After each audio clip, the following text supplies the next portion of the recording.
তাফসীর মাহফিল CHP।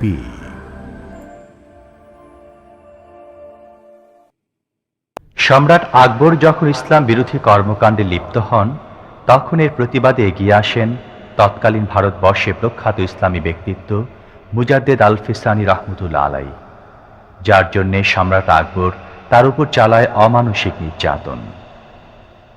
এখন আমাদের সেই ঘটনা বলছেন প্রখ্যাত মুফাসসিরে কোরআন হযরত মাওলানা দেলওয়ার হুসাইন সাঈদী।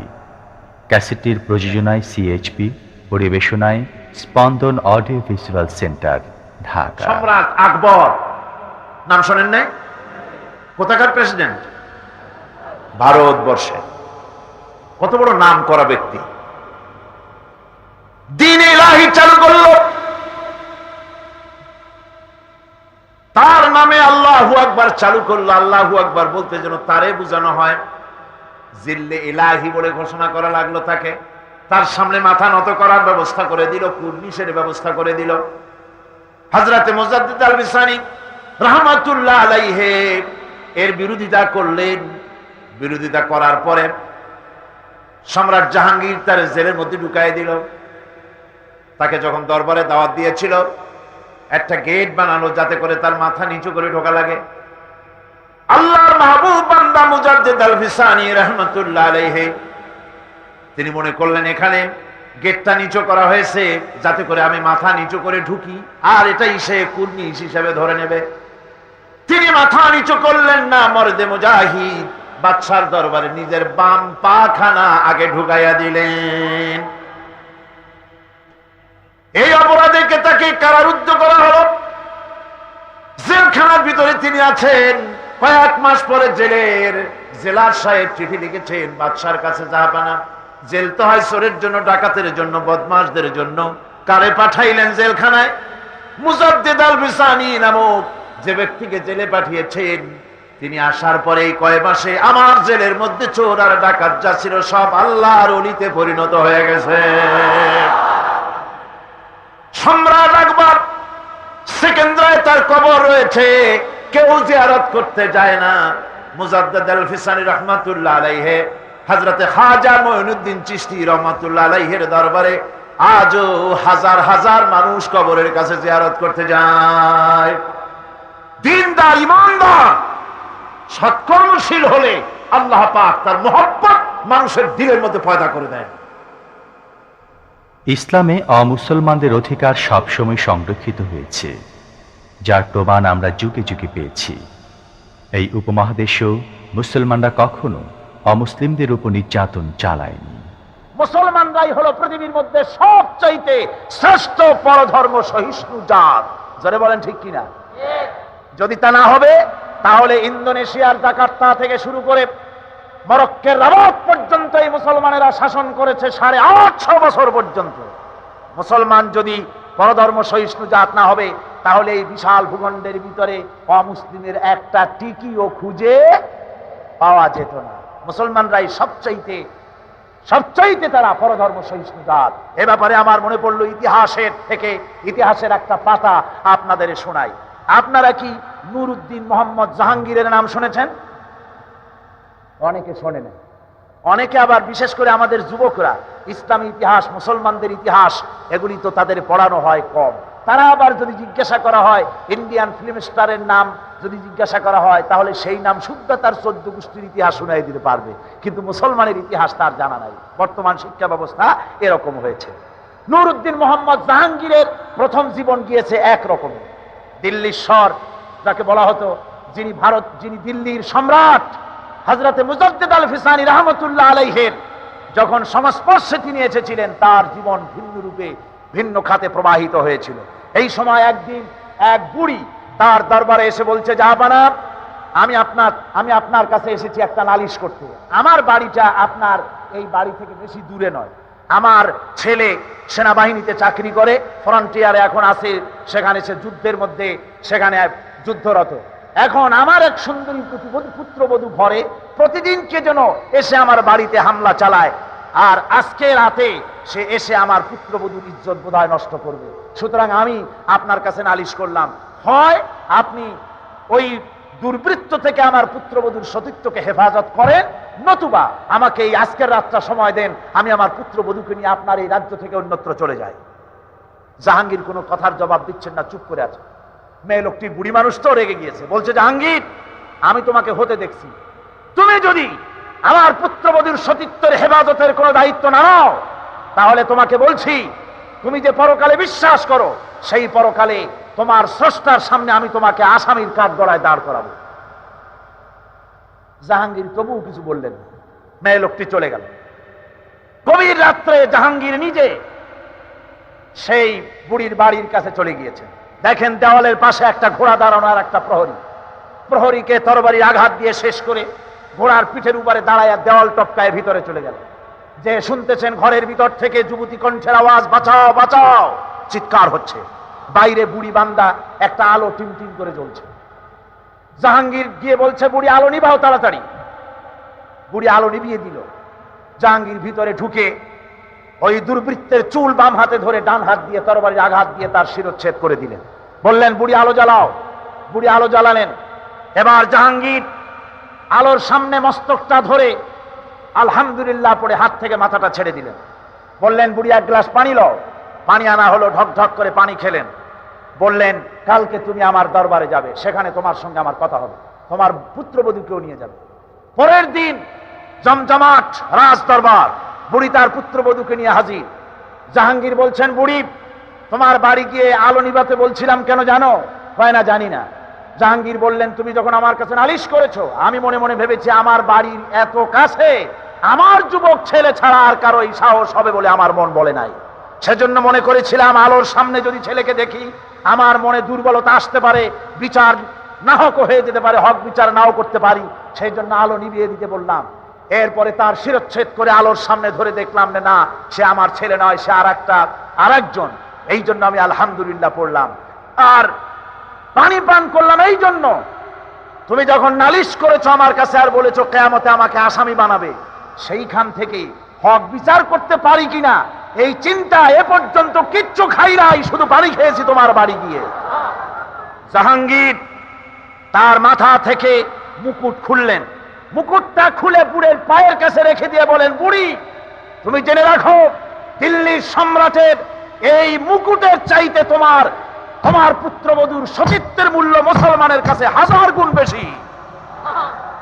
মুসলমানেরা পরধর্মের এই ইজ্জত, এই সম্মান ইসলাম দিয়েছে, মুসলমানেরা দিয়েছে।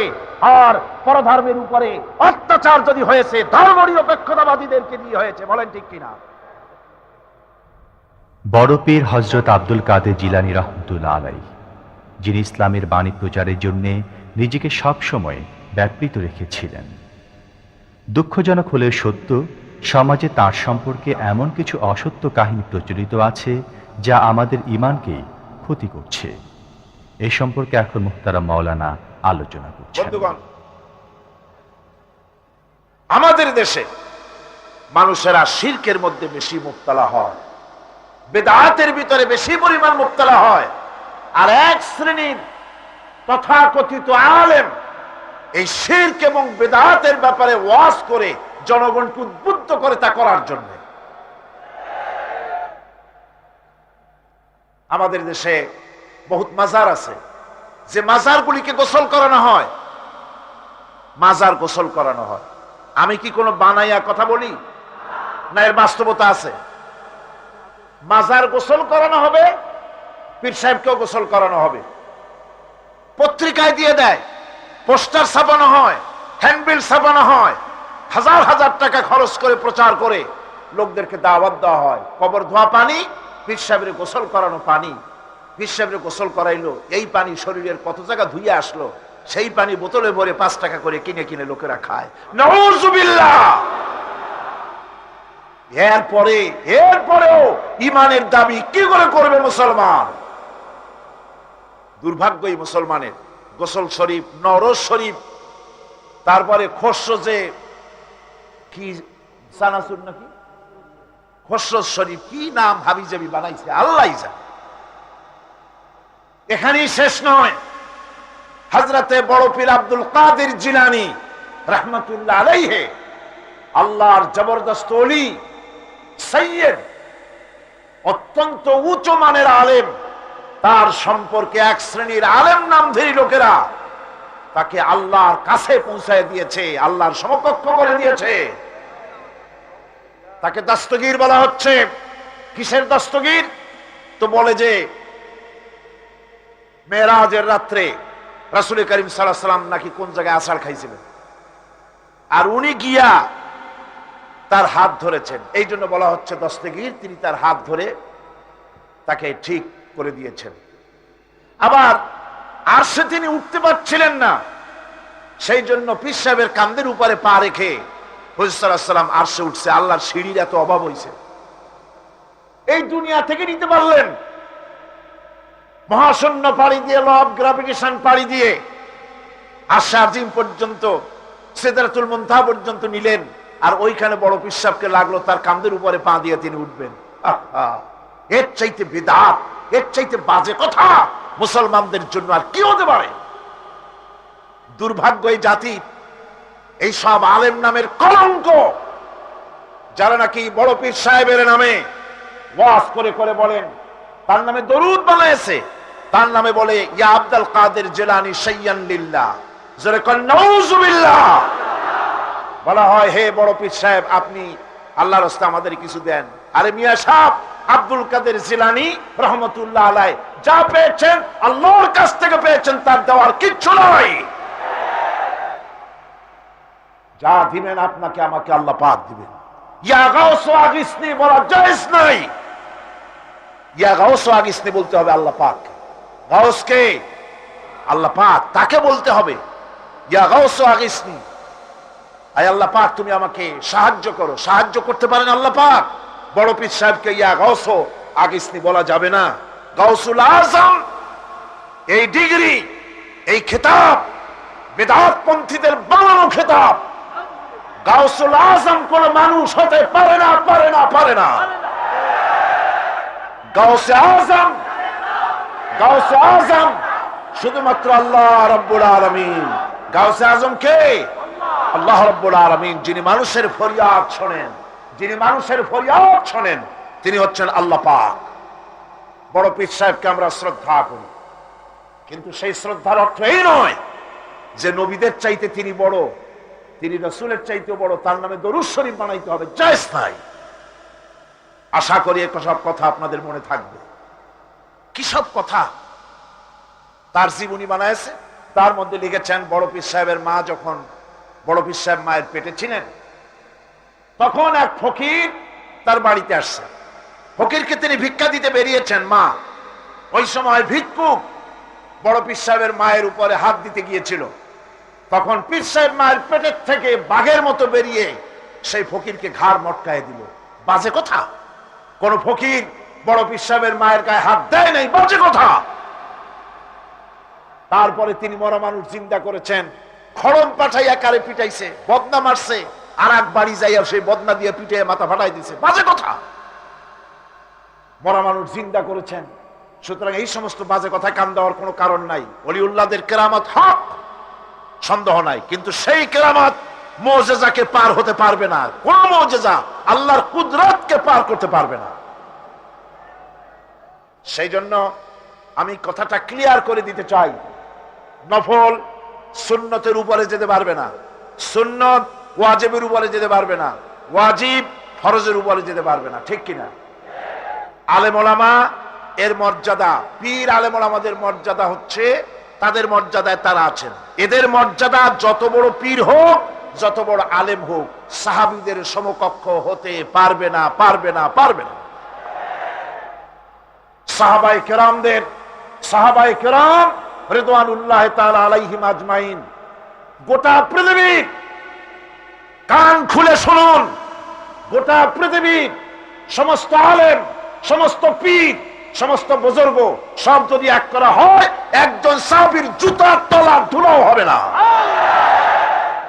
যাদের উপরে আল্লাহ সন্তুষ্ট, আর আল্লাহ যাদের উপরে সন্তুষ্ট, তারাই হচ্ছেন সাহাবায়ে কেরাম রিদওয়ানুল্লাহ তাআলা আলাইহিম আজমাইন। সুতরাং ওলামা পীর বুজুর্গ সাহাবীদের সমান নয়, সাহাবীরা কোনদিন নবীর সমান নয়, আর নবীরা কোনদিন আল্লাহর মর্যাদার সমকক্ষ নয়। কথা ক্লিয়ার হয়েছে? সুতরাং আজ আমাদেরকে বুঝতে হবে ওয়াইয়াকা নাস্তাইন, ইয়াকা নাবুদু, তোমার ইবাদত করি, ওয়াইয়াকা নাস্তাইন, কেবল তোমার কাছেই সাহায্য চাই। খতমে গাউসিয়া বানাইছে, কোথায় পেয়েছেন?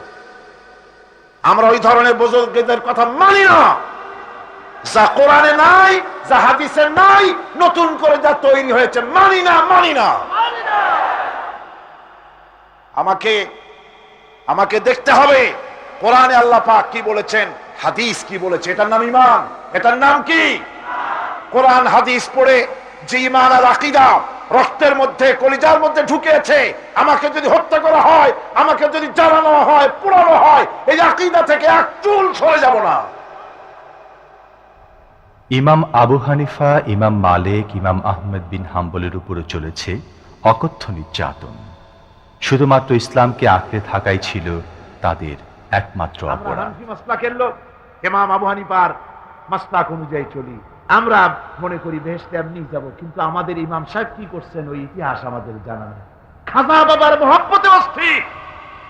রজব মাস আসলে পরে বড় বড় ডেক্সি চড়ায়, সেই ডেক্সির উপরে লাল শালু বিছায়, তারপরে টাকা পয়সা রোজগার বহুত করে। আসলে তো খাজা না, আসলে হচ্ছে ইয়া খাজা কুস্তু আজা, পেট তো ভর যা। পেট ভরার জন্য পয়সা করে ইনকাম করা। খাজার লা ইলাহা ইল্লাল্লাহ, এই চিশতিয়া তরিকার জিকির গ্রহণ করা হয়েছে, কিন্তু চিশতিয়া তরিকা যে আরেকটা আছে, কারাগার পর্বতে পৃথিবীরাজের সঙ্গে লড়াই করা, সেইটার কাছে নেই। সেটা ইমাম আবু হানিফা শুধু মস্তাই বলেন নাই, দ্বীন প্রতিষ্ঠার জন্য রক্ত দিয়েছে, ঠিক কিনা? 8টি বছর পর্যন্ত কারারুদ্ধ ছিলেন। তাকে জিজ্ঞেস করা হয়েছে, ইমাম সাহেব জেলের মধ্যে তো আছেন, কষ্ট হয়? ইমাম সাহেব বলেছেন, না কষ্ট হয় না, তবে মাঝে মাঝে একটু কষ্ট হয় মনে। 2-4 মাস পর পর আমার বুড়ি মাকে এনে হাজির করা হয় জেলখানার মধ্যে, আর আমার মায়ের সামনে আমাকে পেটানো হয়, যেন মা আমাকে বলে যে এদের সাথে একমত হয়ে যা, সেই জন্য পেটানো হয়।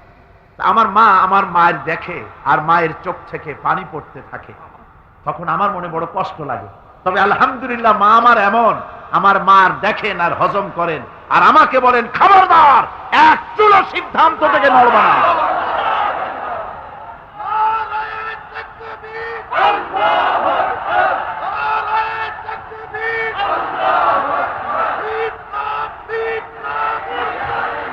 আমার ভাইরা, ইমাম মালিক 28 দিন পর্যন্ত তাকে বাতিলরা বেঁধে রেখেছে, হাত পিঠ মোড়া দিয়ে 28 দিন বাঁধা। এই হাত বাহু থেকে ডিসকানেক্ট হয়ে গিয়েছে, এই বাহুর জোড়া থেকে ডিসকানেক্ট হয়ে গিয়েছিল হাত, 28 দিন পর্যন্ত বাঁধা ছিল। ইমাম আহমদ বিন হাম্বল, ইসলাম বিরোধীরা তাকে পিটাইছে, প্রত্যেকটা চাবুকের সাথে গায়ের গোশত উঠে এসেছে। এজন্য কবি বলতেছি, पैरवी बू हनीफा की सनद जिंदान है, हम्बली होता है पीठ पर दुर्रे खाने की बात। হানাফি হতে চাও, জেল জরিমানার জন্য প্রস্তুতি নাও। শুধু সবরি কলা খাইয়া বেহেশতে যাওয়া যাবে না, এত সহজ না। আঙ্গুর বেদানা, সবরি কলা আর দুধের স্বরের উপর ইসলাম আসে নাই, ইসলাম এসেছে তত্ত্ব ময়দানের উপরে। জান দিয়ে রক্ত দিয়ে ইসলাম প্রতিষ্ঠা হয়ে গোটা দুনিয়ার নির্যাতিত নিপীড়িত জনতার মুখে হাসি ফুটিয়েছে ইসলাম। যুগে যুগে অনেক নাস্তিকেরও আগমন ঘটেছিল, যারা মহান রব্বুল আলামিনের অস্তিত্ব পর্যন্ত মানতে চায়নি। অথচ যে কোনো অল্প শিক্ষিত লোকও আল্লাহ রব্বুল আলামিনের সৃষ্টি রহস্য অবলোকন করলে তার উপর ঈমান না এনে পারে না। ইমাম জাফর সাদেকের সাথে এইরূপ এক নাস্তিকের কথোপকথন এখন আপনাদের সামনে তুলে ধরা হয়েছে। আমার দেশে কলেজ ইউনিভার্সিটিতে পড়ুয়া বহুত ছেলে পেলে আছে, পড়াশোনা করে, মাস্টার ডিগ্রি করে এসেছে, এসে বলে কদ্দুর আর পড়ছে, বড় জোর 2 খান বিজ্ঞানের বই, 2.5 খান ভূগোলের বই, 3.5 খান ইংরেজি বই পড়ে টড়ে এসে বলে, ভাই সব বুঝে ফেলেছি। বলে বাবা কি বুঝেছো? দেয়ার ইজ নো গড, স্রষ্টা বলতে কেউ নাই। নাউজুবিল্লাহ। বন্ধুগণ, কিসমত যদি ভালো হয়, সামান্য জিনিসের ভিতরে আল্লাহর নিদর্শন খুঁজে পায়। ইমাম জাফর সাদেক, তার কাছে এক নাস্তিক এসেছে। নাস্তিক বলছে, তার সঙ্গে ঝগড়া হচ্ছিল। সে বলছে আল্লাহ আছে, আমি তো মানি না, আল্লাহ বলতে কেউ নাই। সৃষ্টিকুল চিন্তা করে একটা আল্লাহরে বানাইছে, আসলে আল্লাহ বলতে কেউ নাই। ইমাম জাফর সাদেক তাকে বললেন, আচ্ছা নাস্তিক, তোমার জীবনে কি এমন কোন ঘটনা কখনো ঘটেছে যে তুমি সমুদ্রে চলে যাচ্ছিলে, সমুদ্র পথে চলেছ, আর সমুদ্রে তোমার জাহাজ ডুবি ঘটেছিল, বিশাল ঢেউয়ের মধ্যে পড়েছিলে, এমন কি কোনো ঘটনা জীবনে ঘটেছে? নাস্তিক কিছুক্ষণ চোখ বুজে থেকে বলল, হ্যাঁ, একটা সুন্দর কথা আপনি বলেছেন। আমার জীবনে আমি একবার সদাগরী জাহাজে সমুদ্র অভিযান করেছিলাম। মাঝ পথে প্রচন্ড ঢেউ সৃষ্টি হলো, ঢেউয়ের মুখে জাহাজটা ডুবে গেল। তারপর নাবিক সাথী সঙ্গী নিয়ে মনে করেছিলাম যে বেঁচে থাকবো। শেষ পর্যন্ত নাবিক হারিয়ে গেল, সাথী সঙ্গী হারিয়ে গেল। একটা তক্তা কোন রকম করে বুকের সাথে জড়িয়ে সাঁতরাতে লাগলাম। প্রচন্ড এক ঢেউ এসে আমার শেষ অবলম্বন এই তক্তাটাও আমার কাছ থেকে ছিনিয়ে নিয়ে গেল। এরপরে কোন ক্রমে বেঁচে গেলাম। ইমাম জাফর সাদেক তখন তাকে জিজ্ঞেস করলেন, আচ্ছা সত্যি করে বলো, বুকে হাত দিয়া, যখন তোমার জাহাজটা ডুবে গেল সমুদ্রের ভেতরে, নাবিক হারিয়ে গেল, সাথী সঙ্গী হারিয়ে গেল, শেষ অবলম্বন তক্তাটাও যখন হারায় গেল, তখন তোমার মন কার কাছে সাহায্য চেয়েছিল বলো তো? নাস্তিক এবার কিছুক্ষণ নীরব হয়ে গেল। নাস্তিক এবার বলছি, সত্য করে বলতেছি, যখন আমার কাছে আর কিছুই অবলম্বন ছিল না, বাঁচার কোনো পথ ছিল না, জীবনের মধ্যে একটা বার সেই মুহূর্তে আমার মুখ থেকে নিজের অজান্তে বেরিয়ে গেল, আল্লাহ আমারে বাঁচাও। এই যে বললাম, সঙ্গে সঙ্গে এক তুফান প্রচন্ড আঘাত দিয়ে আমাকে ছিটকে দিয়ে তীরে আমাকে নিক্ষেপ করে দিল। ইমাম জাফর বললেন, নাস্তিক রে, জাহাজ ডুবে গেল, নাবিক হারায় গেল, তক্তা হারায় গেল, যাকে জীবনে একবার ডাক দেওয়ার পর অত বড় বিপদ থেকে বাঁচায় দিল তোমার এই অদৃশ্য থেকে সাহায্য করে, সেই আল্লাহরে কেমনে ভুলে গেলে, কিভাবে তাকে তুমি অস্বীকার করলে? নাস্তিকের চোখ থেকে পানি বেরিয়ে গেল। নাস্তিক বলল, ইমাম আমি ভুল করেছি, আমি আমার জীবনের সাথে প্রতারণা করেছি, আমি হাত বাড়ায় দিলাম, আমার ইমানের কলেমা পড়াইয়া দেন। নাস্তিক পড়ে নিল, লা ইলাহা ইল্লাল্লাহু মুহাম্মাদুর রাসূলুল্লাহ। বিশ্ব চরাচরের চারিদিকে অসংখ্য নিদর্শন আছে, যা চিন্তা করলে পরে আল্লাহ পাকের অস্তিত্বকে উপলব্ধি করা যায়। কিন্তু যারা পাগল, অর্থাৎ যাদের চিন্তা শক্তি কম, এত কিছু দেখার পরেও তাদের ইমানে, তাদের মাথার ভিতরে আল্লাহর অস্তিত্ব ঢোকে না। একজন বেদুইনকে জিজ্ঞাসা করা হলো, বেদুইন, বদবি, গ্রাম্য লোক, কলেজে পড়ে নাই, ইউনিভার্সিটিতে পড়ে নাই, সায়েন্স ল্যাবরেটরিতে রিসার্চ করে নাই, এমন একজন গ্রাম্য বদবিকে জিজ্ঞাসা করা হয়েছিল, আল্লাহর অস্তিত্বের প্রমাণ স্বরূপ তুমি কিছু বলতে পারো কিনা, আল্লাহ আছে নাকি? ওই গ্রাম্য লোক বললেন, ছাগলের ছোট ছোট পায়খানার বড়িগুলি, কি বলেন, ছাগলের পায়খানা ট্যাবলেটের মতো না, ক্যাপসুলের মতো, কোন জায়গায় ছোট্ট ছোট্ট ছাগলের বিষ্ঠাগুলি দেখলে পরে যে দেখে সে বুঝতে পারে এখানে ছাগলেরা থাকে। গাধার পায়খানার স্তূপ দেখলে পরে মানুষ বুঝতে পারে এখানে গাধারা বাস করে। পায়ের চিহ্ন দেখলে মনে করা যায় এখানে কোনো মানুষ হেঁটে গিয়েছিল।